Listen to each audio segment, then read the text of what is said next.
Hello বন্ধুরা, আমি আজকে সোয়াবিন করে দেখাবো। দেখো এখানে ফরচুনের সোয়াবিন নিয়েছি এক প্যাকেট। সোয়াবিনের প্যাকেটটা কাঁচি দিয়ে কেটে নিয়েছি। এবার আমি সোয়াবিনটা কুকারে দিয়ে দিচ্ছি। কুকারে আমি একটুখানি হালকা করে সেদ্ধ করে নেব।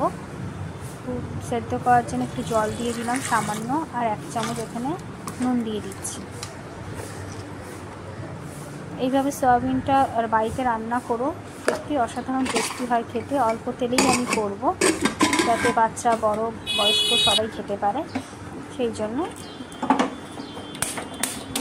যেসব বাচ্চারা সোয়াবিন খেতে চায় না, তাদেরকেও একটু এইভাবে বানিয়ে দেবে, একটু ওরা খাবে, পছন্দ করবে। এবার আমি সোয়াবিনের জন্য এখানে বড় পেঁয়াজ একটা নিয়ে নিয়েছি কুচিয়ে, আর একটা টমেটো কুচিয়ে রেখেছি, পেঁয়াজ আর টমেটো। আর আমি সোয়াবিনটা করার জন্য এখানে আলু ডুমো ডুমো করে কেটেছি, আর পেঁপে বা প্রোটিন জানোই, বাচ্চাদের জন্য পরিবারের পক্ষে খাওয়া ভালো। তো এবারে এখানে আমি মশলা হিসেবে আদা রসুন পেস্ট 1 চামচ নিয়ে নিয়েছি। এখানে সয়াবিনটাকে সেদ্ধ করে তো নিয়েছি। এখানে মশলা, হলুদ, লঙ্কা, ধনে, জিরে গুঁড়ো সবই 1 চামচ করে নিয়েছি। এবারে কড়াটা গরম হয়েই গেছে। এবার আমি এর মধ্যে তেল দিয়ে দিলাম। তেলটা আমি অল্পই দিলাম। এই তেলটার মধ্যে আমি একেবারে সয়াবিনটা করে নেব। দেখো আমি আলাদা করে এখানে সয়াবিনটা ভাজবো না। আমি তেলের মধ্যে গোটা জিরে ফোড়ন দিয়ে দিলাম। দিয়ে এবার আমি এখানে পেঁয়াজগুলো দিয়ে দেবো। আমি একটাই পেঁয়াজ, এখানে কোনো বাটা পেঁয়াজ দিইনি। আমি একটা বড় পেঁয়াজ গোটা নিয়েছিলাম, সেটাকে কুচিয়ে রেখেছিলাম, সেটাকেই দিয়ে দিচ্ছি কোচানো পেঁয়াজটা তেলের মধ্যে। পেঁয়াজটা দেখো দিয়ে দিলাম, দিয়ে একটু নাড়াচাড়া করে নেব।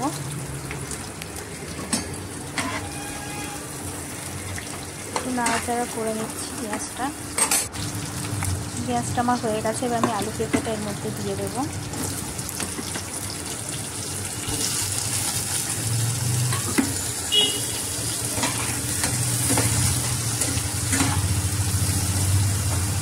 তোমরা চাইলে এখানে গাজরও অ্যাড করতে পারো। আমার গাজর ছিল না বলে আমি আলু পেঁপে দিয়ে করছি।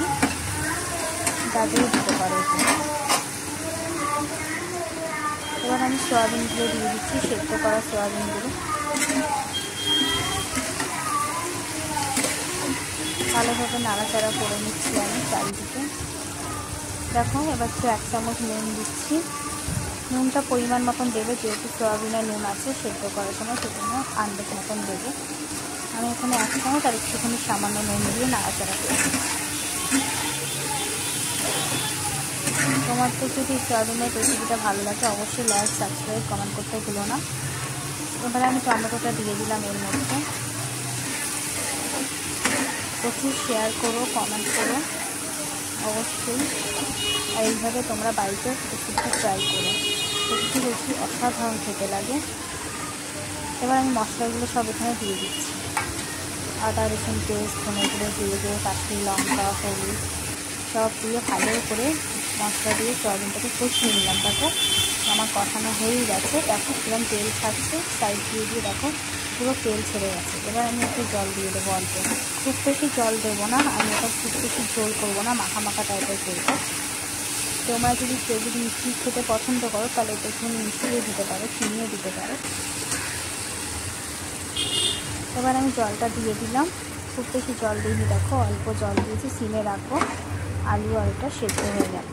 আমার কষাতে অর্ধেক আলু পেঁপে সেদ্ধ হয়েই গেছে। এবার আমার হয়েই গেছে। এবার গোটা গরম মশলা গুঁড়োটা আমি এখানে, সানরাইসের গরম মশলা গুঁড়োটা আমি এখানে দিয়ে দিলাম। দিয়ে ভালোভাবে নাড়াচাড়া করে হয়ে গেছে আমার সয়াবিনের তরকারি। দেখো আমার আলুটাও এখানে সেদ্ধ হয়ে গেছে পুরো। আমার তরকারি রেডি সয়াবিনের।